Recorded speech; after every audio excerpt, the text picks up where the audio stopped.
यहाँ पे जब कर्ज माफी की बात होती है, चाहे बीआरएस की सरकार है, चाहे नरेंद्र मोदी जी की बीजेपी की सरकार है, मना करते हैं। कैसे कहते हैं हमारे पास पैसे नहीं है।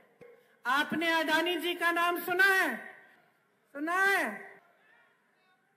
सुना है? कौन है? तुम हो? तो तुम बहुत रईस हो गए। अच्छा, नाम सुना है, ठीक है।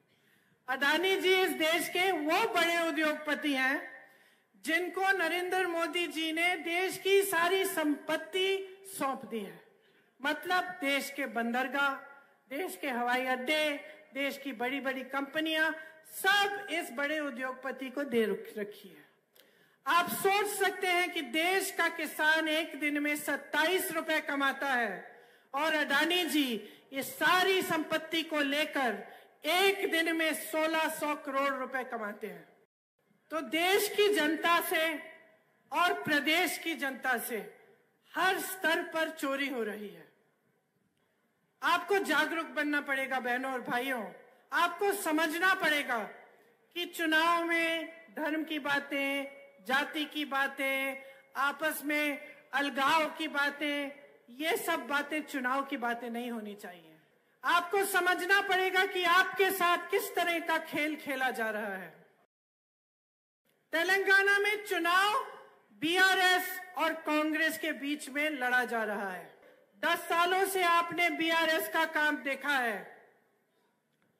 दूसरी तरफ कांग्रेस आपके लिए गारंटी लाई है, जो मैं बाद में आपको सुनाऊंगी, और तमाम आपके लिए योजनाएं और आपके लिए एक विजन और एक रोड मैप बनाने के लिए तैयार है। बीच में कौन घुसा हुआ है?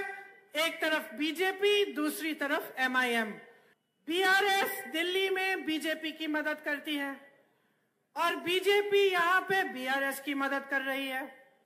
एमआईएम ऐसी पार्टी है कि अलग अलग प्रदेशों में 40 सीट लड़ रही है, 50 सीट लड़ रही है। यहाँ तेलंगाना आके 9 सीट क्यों लड़ रही है?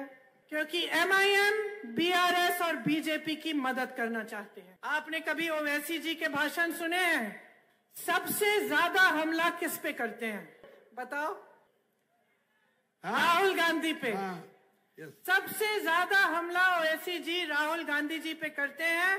और राहुल गांधी जी वो शख्स हैं जो कन्याकुमारी से कश्मीर तक पैदल इसलिए चले, इस देश की एकता बनाने के लिए।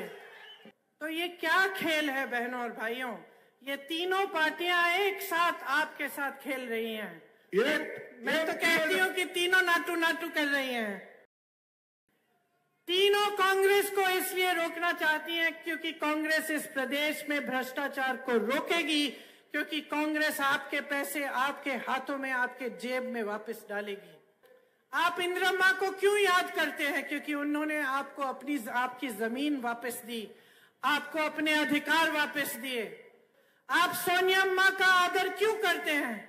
क्योंकि जब आपको तेलंगाना का प्रदेश बनाना था, आपने आंदोलन किया, सोनिया अम्मा ने आपकी आवाज सुनी। ये महात्मा गांधी के समय से हमारी पुरानी परंपरा है कांग्रेस पार्टी के लिए। हम जनता के लिए लड़ते हैं, हम आपकी लड़ाई लड़ते हैं। हम समझते हैं कि हमें नेता बनाने वाले आप हैं। हम आपकी संपत्ति को खुद के लिए नहीं चुराना चाहते। हम आपकी संपत्ति को अपने बड़े बड़े उद्योगपति मित्रों को नहीं सौंपना चाहते। हम चाहते हैं कि आपकी संपत्ति का हक आपका हो, कि आपकी संपत्ति आप ही के हाथों में आपको शक्तिमान बनाने के लिए जाए।